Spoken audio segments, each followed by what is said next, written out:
പലപ്പോഴും ഈ ഓണ്ടർപ്രണേഴ്സിൻ്റെ ഒക്കെ പോഡ്കാസ്റ്റും അവരുടെ അഭിമുഖങ്ങളൊക്കെ വായിക്കും കാണുകയൊക്കെ ചെയ്യുമ്പോൾ നമ്മൾ ശ്രദ്ധിക്കുന്ന ഒരു കാര്യം, ഒരു മിഷനിലേക്ക് ഇറങ്ങി അല്ലെങ്കിൽ ഒരു ഓണ്ടർപ്രണർഷിപ്പ് സെറ്റ് ചെയ്യാൻ വേണ്ടിയിട്ട് അവർ കുറേ സാക്രിഫൈസ് ചെയ്യുന്നുണ്ട് എന്നുള്ളതാണ്. അതിൻ്റെ അപ്പുറത്തെ സൈഡിൽ ഇപ്പോൾ ഇൻസ്റ്റാഗ്രാമൊക്കെ നമ്മൾ എടുത്ത് നോക്കുകയാണെങ്കിൽ നിങ്ങൾക്ക് വേണ്ടി സമയം ചെലവഴിക്കൂ, നിങ്ങൾ ഹോളിഡേയിലേക്ക് പോകൂ, നിങ്ങൾ കുറേ കൂടിയൊക്കെ ലൈഫിലെ ചെറിയ മൊമെൻറ്റ്സിനെടുത്ത് ആഘോഷമാക്കും എന്നൊക്കെ പറഞ്ഞിട്ടുള്ള വീഡിയോസ് നമ്മൾ കാണുന്നുണ്ട്.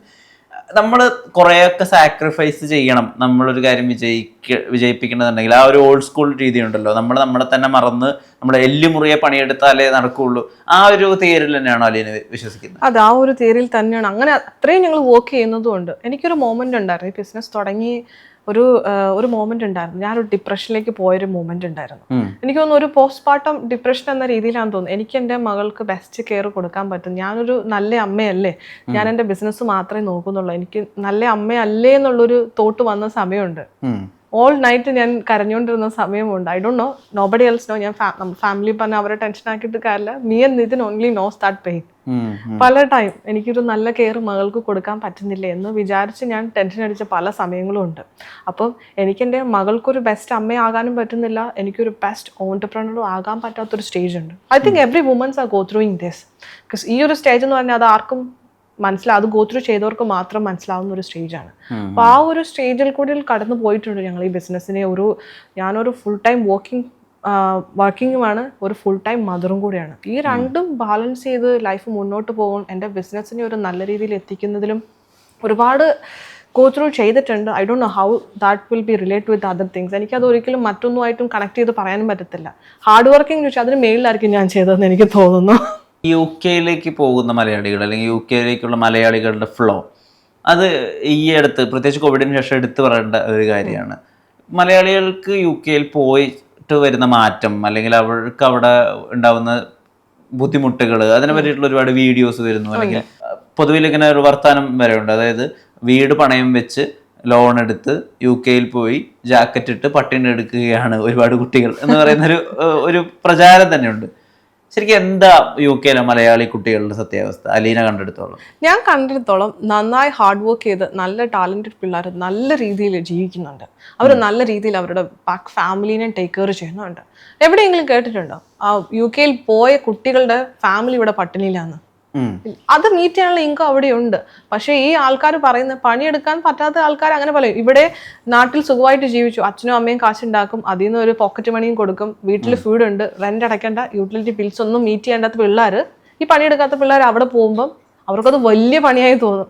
അച്ഛനും അമ്മയും അവരുടെ സമ്പാദ്യത്തിൽ നിന്ന് വലിയൊരു എമൗണ്ട് കൊടുക്കുന്നു, അല്ലെങ്കിൽ ലോണൊക്കെ എടുത്ത് മക്കൾ നല്ല രീതിയിൽ ജീവിക്കാൻ വേണ്ടി അങ്ങോട്ട് വിടുന്നു. ഈ പിള്ളേർ അവിടെ പോയിട്ട് പ്രോപ്പറായിട്ട് പണിയെടുക്കാണ്ട്, പ്രോപ്പറായിട്ട് വർക്ക് ചെയ്യാണ്ടും, പ്രോപ്പറായിട്ട് അവർ എഡ്യൂക്കേഷൻ കംപ്ലീറ്റ് ചെയ്ത് ഇവരാണ് ഇതെല്ലാം പറഞ്ഞു പരത്തുന്നത്.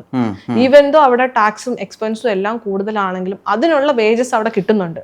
പെർ അവർ ഇപ്പം 1280 ആണ് ഇപ്പൊ കൊടുക്കുന്നത്. പെർ അവർ മിനിമം വേജസ് എന്ന് പറയുന്നത് 1255 ആണ്.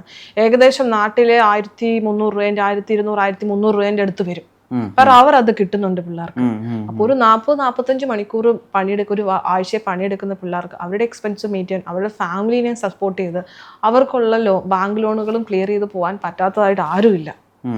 ഈ പണിയെടുക്കാൻ പറ്റാത്ത ആൾക്കാരാണ് ഇത് പറഞ്ഞു പരത്തുന്നത് തന്നെ. ഈ CRPs ആദ്യമായിട്ട് ടേസ്റ്റ് ചെയ്ത ആദ്യത്തെ ബൈറ്റ് ഓർമ്മയുണ്ടോ? 100%. ഞാനൊരു 6 month പ്രഗ്നൻസി ടൈമിലായിരുന്നു. I was craving for pizza that time.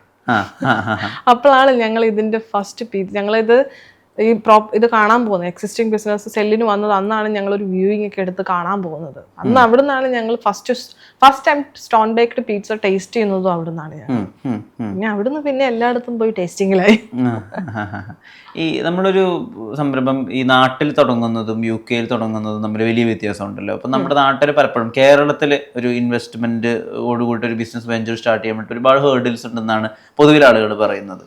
പക്ഷെ UK കാര്യങ്ങൾ കുറച്ചുകൂടി എളുപ്പമാണെന്ന് പറയുന്ന ഓണ്ടർപ്രണേഴ്സും ഉണ്ട്. ശരിക്കും ഇതിന്റെ ഒരു നിജസ്ഥിതി എന്താ? ബുദ്ധിമുട്ടില്ലാന്ന് ഞാൻ ഒരിക്കലും പറയില്ല. പല രീതിയിലുള്ള ചലഞ്ചസും നമ്മൾ ഫേസ് ചെയ്യാനുണ്ട്. പക്ഷേ കേരളം അല്ലെങ്കിൽ ഇന്ത്യ എന്നൊരു നാട് വെച്ച് നോക്കുമ്പോൾ പേപ്പർ വർക്ക്സുകളും ലൈസൻസുകളും ഒക്കെ നമുക്ക് കുറെ കൂടി ഈസിയാണ്. നമ്മുടെ ഫിംഗർ ടിപ്സിൽ തന്നെയുള്ള കാര്യങ്ങളാണ്.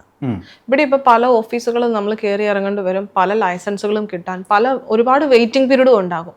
പക്ഷെ അവിടെ കറക്റ്റ് ആയിട്ടുള്ള ടൈം പീരീഡ് ഗവൺമെന്റ് നമ്മളോട് പറയുന്ന ആ ടൈം പീരീഡിനുള്ളിൽ നമുക്കത് അപ്രൂവ് ആയി കിട്ടും. അപ്പം ഒരു ബിസിനസ് വെൽക്കമിങ് കൺട്രിയാണ്. നല്ല രീതിയിൽ ബിസിനസ് ചെയ്ത് കാര്യങ്ങളും പേപ്പർ വർക്ക്സ് ഒക്കെ വളരെ നന്നായി ചെയ്തിട്ടുണ്ടെങ്കിൽ നല്ല രീതിയിൽ അവിടെ ബിസിനസ് ചെയ്യാൻ പറ്റും ആ കൺട്രിയിൽ നമുക്ക്.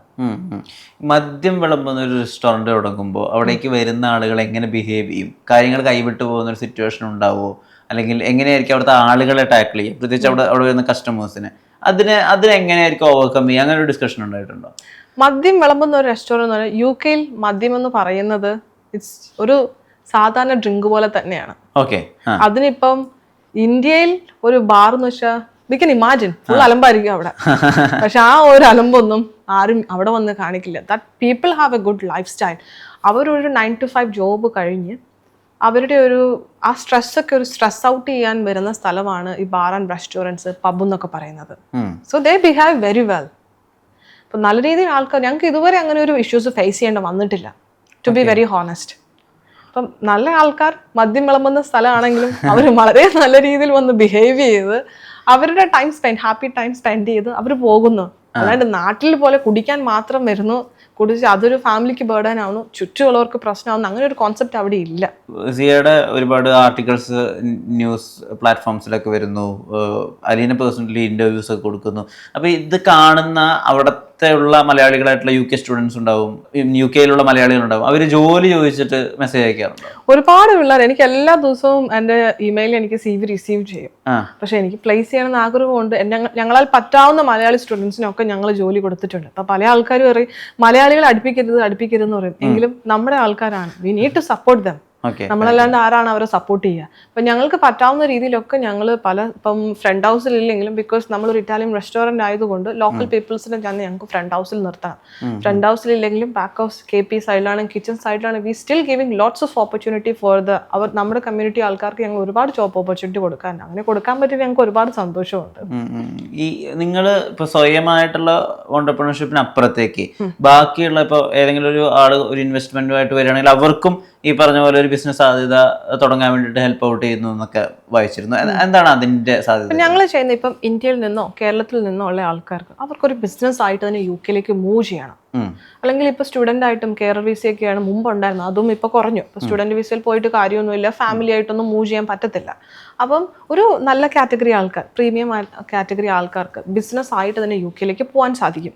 സിയയുടെ ഒരു ബ്രാഞ്ച്, നമ്മൾ തന്നെ ഒരു എക്സിസ്റ്റിംഗ് ബ്രാഞ്ച്, ഏകദേശം 400 to 600,000 പൗണ്ടിൻ്റെ അടുത്ത് ടേൺ ഓവർ ഉള്ള ബ്രാഞ്ചുകൾ നമ്മൾ അവർക്ക് ഇത്ര % ഷെയർ പർച്ചേസ് ചെയ്ത് അവർക്ക് ഫാമിലി ആയിട്ട് തന്നെ മൂവ് ചെയ്ത് വരാം.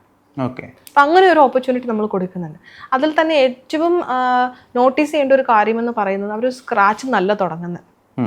അപ്പം Day 1 തൊട്ട് അവരവിടെ ഫാമിലിയായി വന്നാലും അവരുടെ എല്ലാ സോഴ്സിലെയും ഇൻകം ഉപയോഗിച്ച് അവർ സിയുടെ ഒരു ബ്രാഞ്ച് പർച്ചേസ് ചെയ്ത് അവിടെ വന്നാൽ പോലും അവർ സ്ട്രഗിൾ ചെയ്യില്ല.